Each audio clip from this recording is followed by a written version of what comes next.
Well, hello there. Welcome to the round 18 preview against the Brisbane Lions. Guys, it's the final preview for the year. That's madness. That is madness to me. It's been a great ride. It's been quick. We yearned for the footy to come back. It came back. We blinked. And we're here, final game of the season. And, another opportunity. They're all really big opportunities every week. Teague even speaks about how every minute counts. I spoke about it a few weeks ago, how every second counts, because we're looking at trying to mould into a winning culture and a winning side. And that's what this is all about. We're playing against the Lions who, I have a lot of respect for Port, but I think the Lions in full flight are probably the better side. And I'm really keen to see, because this is a team that we've been compared to. Some will argue that, they're the year before they made the final. So what's that, 2018? Some will argue that that's the path that we were on in 2020, looking ahead to 2021. And, it's going to be interesting for all those who make those comparisons, because some of them can be aligned, some of them can't, because we have a different list, different culture, different coach, and different system. But at the end of the day, they've got a list who are young and entering that prime, and then they've got key guys, key personnel who are in their prime, just playing good footy, and then they're well coached, well drilled, and I look forward to it. And a lot's been spoken about from the loss last week, and if we're honest, I think we're all still a little pissed off about it. But I will give the group some credit this year in that when they have showed up with the really, really disappointing performances and efforts, they have been able to bounce back. And so that's the optimism in me. The pessimist in me says, well, we all know what this group has done over the last few years in the last game of the season, when really we're not playing finals. There's nothing to play for. We've copped some spankings. I think Geelong was last year by 63. I think the Swans might have been the last game of the year, the game the year before. I think Buddy kicked 10 on us in that day, and I just don't believe.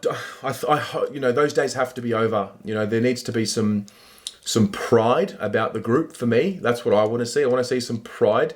Now I will cop it, and I understand Brisbane are a better team than Carlton in 2020. I understand that. Do I believe we're capable of winning this game? Absolutely. Absolutely I do. I am a firm believer we can win this game. Obviously, we've had the retirement of Kade Simpson that's been announced, and you could say it's come at a good time in a sense, because it's moved the attention off of the Adelaide game and straight onto him, as it deservedly should. And the sentiment from the fans in the fan cams and even in the Kade Simpson tribute show, which was really special, by the way, something that, people forget about us right now living in this moment. People in 10, 20, 30, 40 years and more can look back on and see, wow, this is what Kade Simpson meant to the Carlton people. And the sentiment that came out of that was, those boys better not let him down on Saturday night. And it's true. It's true. Now, we may not win the game, but we cannot put in the effort that we put in against the Crows last week. And I had a vision early this week, which I've shared with those of you who watch the Blue Broad channel regularly. I had this vision of Simo getting carried off in his last game, which you would assume is going to happen. We did it for Bryce Gibbs. Why wouldn't we do it for Kade Simpson? And rightly so. And so I had this vision, and it came to me. I've seen so many milestone games for Carlton players that have actually really stuck in my memory for the bad. I remember Mark Murphy's milestone games where we've lost and he's crying because we've lost.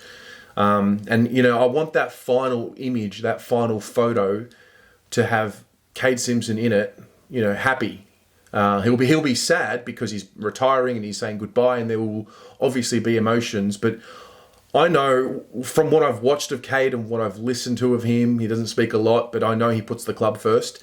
And I know that after a loss, he'll be very, he takes it like what we hope they all take it. He really, really hurts him. And I just hope that final image of Kade Simpson isn't one of him feeling disappointed in the group, and he's obviously going to still get around them and all of that, but it just means so much to the supporters and to me. I don't want to speak on behalf of anyone else, but I think this is the sentiment. It means so much to send him off the right way, because he's obviously he has a career where he's going to play 342 games, which is a phenomenal effort.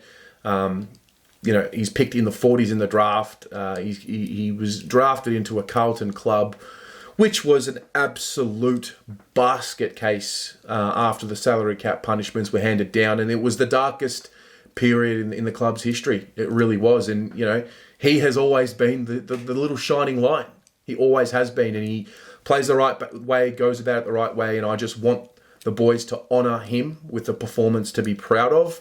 And I've heard sentiments this week that if the boys put in a lacklustre effort, that they'll never forgive them.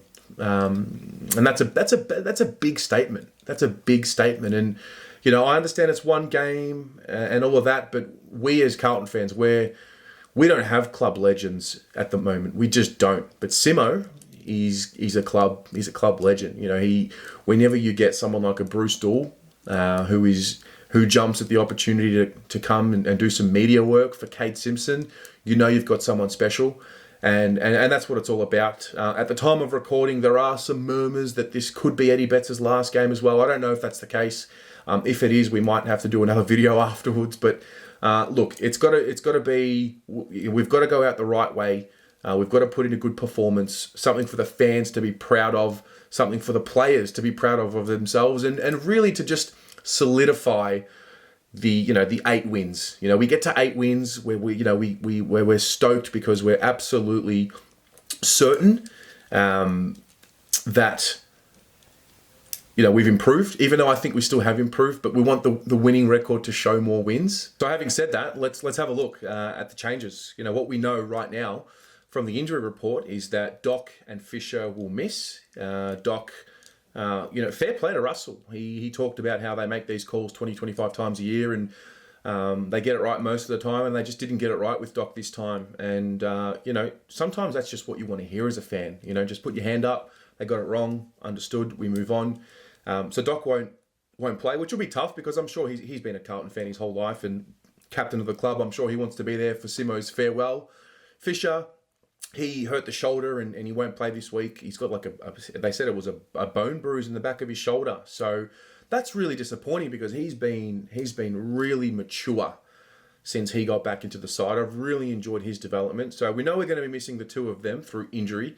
Now, so at the forefront of my attention is, okay, how do we replace them? Now, Kennedy isn't as quick as Fisher, but I just feel like he's the natural one that has to come in, personally. And I think if someone's going to replace Doc, who is the Docherty replacement? Is it Paulson? Is it Cottrell down there? I am inclined to say it's going to be Cottrell if I had to choose. Wouldn't be surprised if it was Paulson. And then you talk about the guys who just performed very poorly and maybe deserve to be dropped after a poor performance, or even 2 in a row. I know Mitch McGovern has come under fire this week, and there's been a bit of speculation about whether he's contracted or not. I can now confirm, because I wasn't sure on the Monday show, I can now confirm he's contracted until 2023, which may be a bit of a shock to some. I didn't think that was the case. I thought it was a 2 or 3 year deal max, but he hasn't been very good over the last few weeks. Now, do you play him?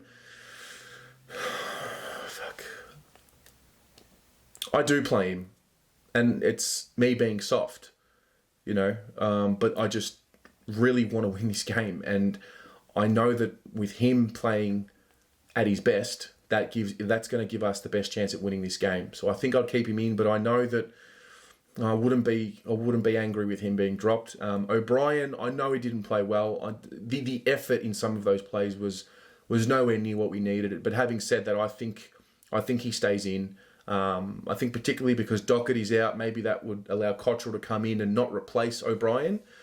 So I'm looking at those 2 changes, potentially 3. And, the other thing as well with Mitch, maybe Kennedy is the Mitch McGovern replacement because he can play forward as well, Kennedy. So a lot up in the air, but look, we it's been a good season. I know that we've had a bit of a sour taste in our mouth over the last 3 to 4 weeks, but I have enjoyed the season. I'm grateful for footy.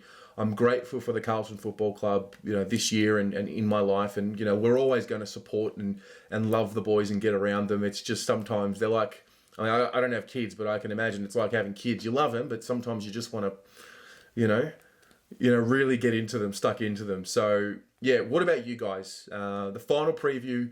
Let me know, who are your changes. What are you doing this week? Is this week as big for you? Do you share that sentiment about they've got to put in a performance for Simo and make sure we send him off the right way? I know he's got the big losing record and all of that, and that's the thing. Like he's experienced 6 finals, which is pretty. He's okay. It'd be a disaster if he never played finals because of the way he goes about it. But yeah, do you share those sentiments about having to put in a performance for him, or is it just strictly get the season over and done with, don't care if we win or lose, it's a dead season anyway, and all of that? I know that there's people on either sides, and that's fine. I'll be thanking you guys a lot over the next week, and I always do, but given it's the last preview, and this will be the end of the regular game content that we get with previews, reviews, and player ratings, and I just wanted to thank you all again for your support. This year has been unbelievable. I thought the pandemic would burn the channel, if I'm dead honest. I thought it would be a big hit because the plan was to be at every game and network with all of you and meet you in person and all that. And the silver lining of it all is the pandemic has allowed us all to connect online and have that space, particularly for us Victorians. We've got somewhere to feel that we're a part of something. So it's a full credit to you and your support. It does not go unnoticed. So I just can't thank you all enough. Have a good one. Share your thoughts below about the game, and let's go. Let's do it for Simo. Go the Mighty Blues.